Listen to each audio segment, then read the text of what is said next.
Hi everyone, welcome back to this channel, and this is the third part of the Keysight signal management software walkthrough. And in this video, focusing more on the spectrum monitoring. The next video, we're going to focus on setting up the occupancy measurements. So right now, let's go back to monitoring. So as you can see, it's spectrum monitoring, and we have few set up over here. One of it is called spectrum, and then we can do spectrogram and combine. So by default, the first time after you set up, when you come to the spectrum tab, the FieldFoxes will not be selected. So you can show the status of saying that it's connected, but as a user, you can add in as you wish. For the sake of this video, I'm selecting these two, and as you can see, we can change the receiver here, FieldFox 1 or FieldFox 2.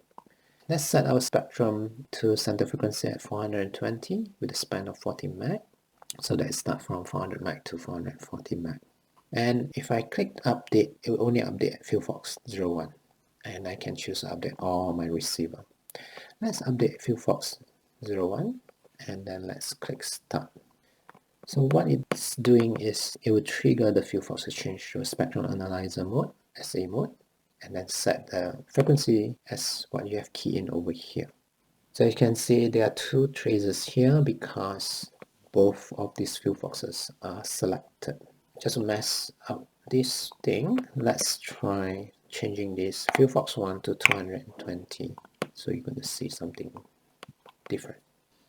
So as you can see, this is not very useful, especially when it comes to overlay, because two FieldFoxes are dealing with two different spectrum. So let's go to single. I just want to get FieldFox 02. Okay, this is how you can do it. If you want to look at multiple FieldFox at the same time, you can stack it. Means that the software will just show you what is being seen on the FieldFox. It only makes sense if you have the same frequency range for all FieldFoxes to overlay on each other. So this is what I'm doing. I'm changing back FieldFox number 1 to 400 to 440. Let's go back there. So as you can see, the start-stop frequency are the same. 400, 400, 440 over the end. And with that, it makes sense to overlay just to see the power difference at different points. If you notice, there's a marker here, and you might ask, how do we turn that on? Let's scroll it down and go to, there's something called spectrum marker at the bottom of the screen. Let's enlarge it, and this is how it looks like. So let's delete it, and I'll show you how to add the marker. Okay, let's say I want to set for FieldFox 1, I want to check at 410, and FieldFox 2, the green color, I want to check at 428. Let's do that. So FieldFox 2, I want to check at 428 meg. Let's add that in. And FieldFox 1, I want to do it at 415. As you can see, that's the measurements. So that marker is over here and over here, and you can add in more as you wish. For example, 421 meg, to add in more, 432 meg. Add as many as you want, and you will see that it will add on the number as you go, the marker number. Okay, let's set it to 429. So this is how it looks like. And I'll show you this. Let's go back to stack so that you can see the spectrogram. So spectrogram will only appear if you stack it up, and it won't appear if you overlay it. Makes sense, because spectrogram is another representations of your trace power. So it uses your trace power and convert it to color. So let's turn that on. So every of these slice is per sweep, so you can actually check for different slices at different time just to see what's going on. Is that signal repetitive over a span of 60 seconds, over 6 seconds, things like that. You can use spectrogram for that purpose. So I'm going to let it run and fill up the screen. I'll speed up the video.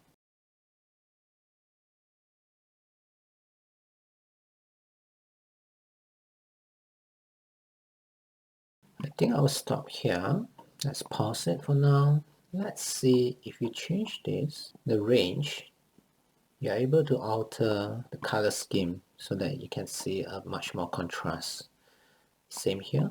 Let's say we change this to something higher.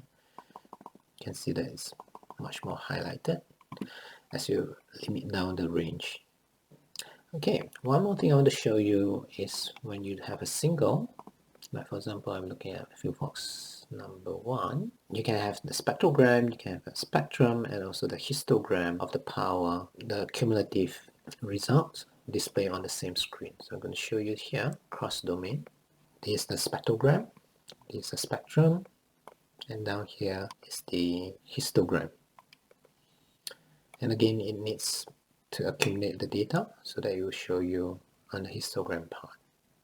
I won't go into that today, but if you have the chance to try out, do try out and put in your comment of your finding. The next thing I want to show you is you can utilize this software to capture similar to the record playback features in FieldFox. And this software would take the heavy loading from the FieldFox. So instead of running in the FieldFox, we do most of the tasks using the computer. So let's go to record, monitor, record. So monitor and record, you can choose to have one unit or both units at the same time. You're able to do recording from both FieldFoxes. So let's start with 2 FieldFoxes. Let's say to 1 minute, and record interval is it's like the sampling rate. If let's say you set a 10 minutes, you want to capture the updated value every 1 minute. So at the end of it, you have 10 traces, right? Let's say we change it to 1 minute, and the interval is 20 seconds. So we should get about 3, or maybe change it to 10 seconds.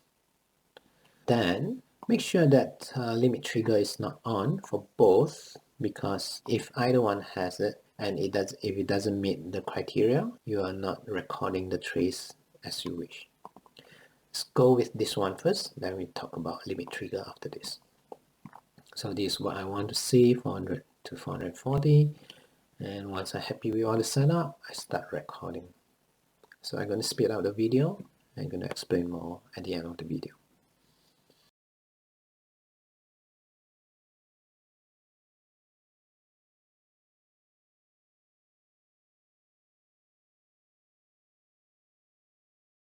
Alright, it's completed. So we have both traces in that recording. So this is pause right now. And we can go to playback. So these are the sessions that we just did. So session 1 on the 9th of March.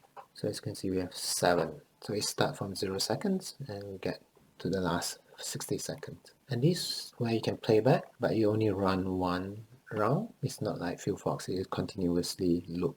Nevertheless, you can actually scroll through trace by trace. And one thing good about this is we can type in some information about the trace that we're looking at so that you can tag it, you can put in your report so that you know what's going on at the time of event.